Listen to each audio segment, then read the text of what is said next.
Good Wednesday morning. Thanks for joining us on KARE 11 News Now. I'm Lauren Lemanchek. Developing right now in downtown Minneapolis, one person is dead and 3 others are hurt after a shooting inside a bar.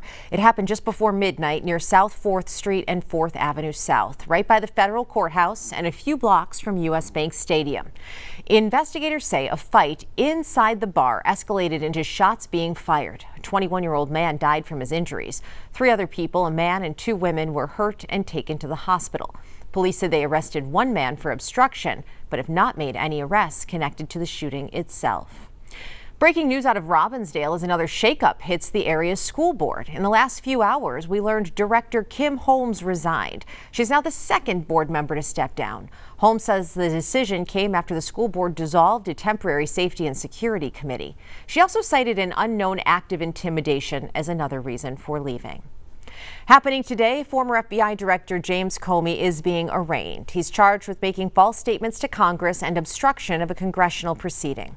The Justice Department alleges he lied to lawmakers about whether he authorized an FBI media leak. Critics say the charges are revenge for Comey's investigation into Trump's 2016 campaign. That investigation involves allegations of the campaign's ties to the Russian government.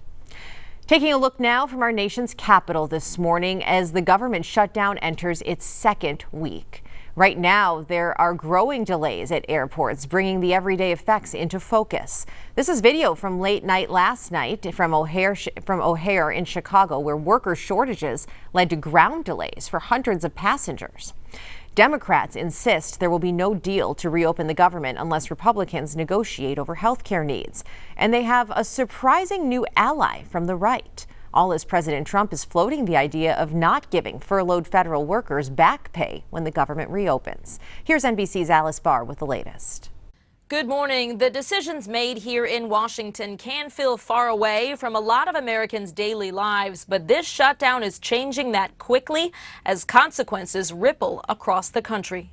More than a week into the federal government shutdown, real-world impacts are beginning to take hold, like this Georgia farmers market losing access to a now paused program that doubled SNAP food benefits for low-income families who rely on it. Stretch their budgets to get more vegetables into their kids' diet.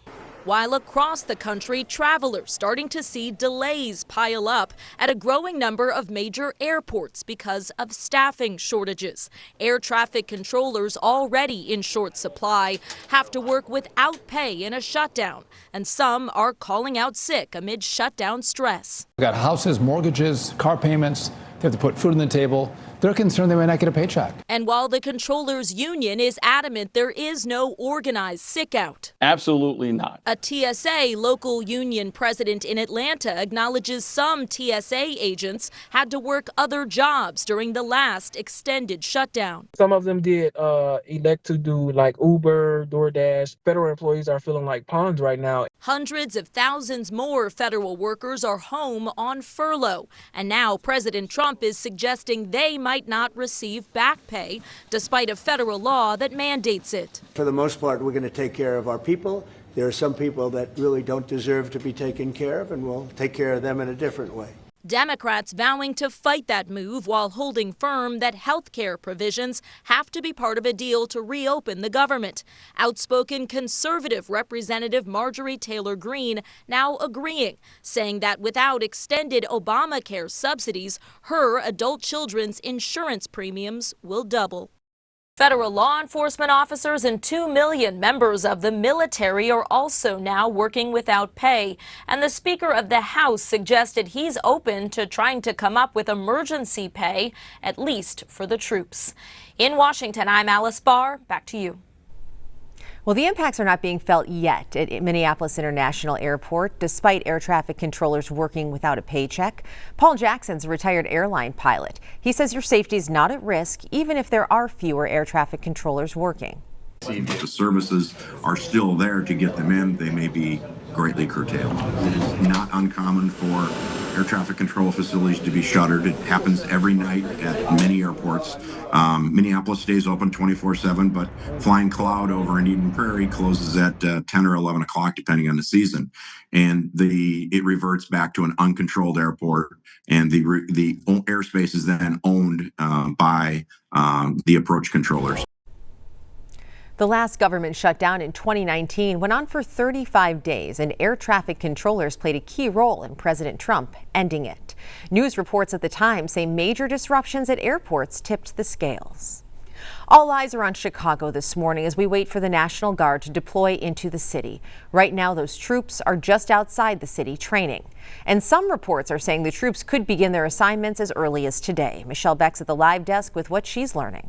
Well, overnight, President Trump declared this: make Chicago safe again.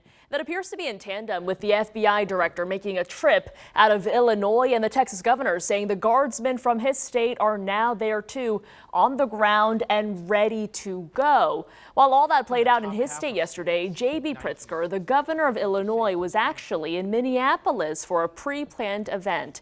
He sat down with Governor Walz, who too said he's preparing for the possibility of troops deploying to Minnesota. That training in a Chicago suburb right now is all part of President Trump's efforts to deploy federalized National Guard troops to certain Democratic-led cities. Governor Pritzker is trying to fight this in court. A judge is set to hear Illinois' argument tomorrow. So they sent all these folks, the ICE and CBP, and now National Guard, without talking to me at all. They have not picked up the phone and called me, not once. So this is not normal, and this is not to set up something that's peripheral to this. If it's about, helping us out on, an event that comes up, helping us out on crime or whatever it might be, none of this is it. Not coordinating with the governors, no, we do not hear from them. And here's the latest out of Portland, Oregon, where we're seeing similar tensions over the National Guard deployment. A Trump administration request will come before an appeals court tomorrow. It's about a judge's order from over the weekend to block troops from going to Portland. Back to you. Well, more than 100 school board members from around the state have signed a letter urging state officials to comply with federal law, which they say calls for blocking transgender students from participating in sports. The letter comes just days after the U.S. Department of Education said Minnesota is violating Title IX with its current policy on participation. Officials say the state has until Friday to change its policy or risk losing federal funding.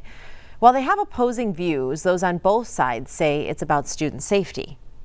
Bathrooms is one issue, but then it goes so much further. It's so much further. It's locker rooms, it's sports, it's, again, how do we protect all children? Because our policies right now don't. There's nothing safe about discriminating against a group of vulnerable students. It actually makes all kids less safe, because then every kid has to worry, am I next? A spokesperson with the Minnesota Department of Education says they're reviewing the letter, and the department remains, quote, committed to ensuring every child has the opportunity to thrive in a safe and supportive school community. A big embezzlement investigation underway this morning. Newly released court records show the treasurer of the Isanti County Sheriff's Foundation, Kimberly Nordenstrom, allegedly created fake bank accounts and then brought in $100,000 in grant money. The complaint says she used that money to pay off her debts and buy farming equipment. For this person to do what she did, I'm beside myself. In my 31 years as the Isanti County attorney, I don't recall thefts in this large an amount. Nordenstrom is facing 2 charges of felony theft.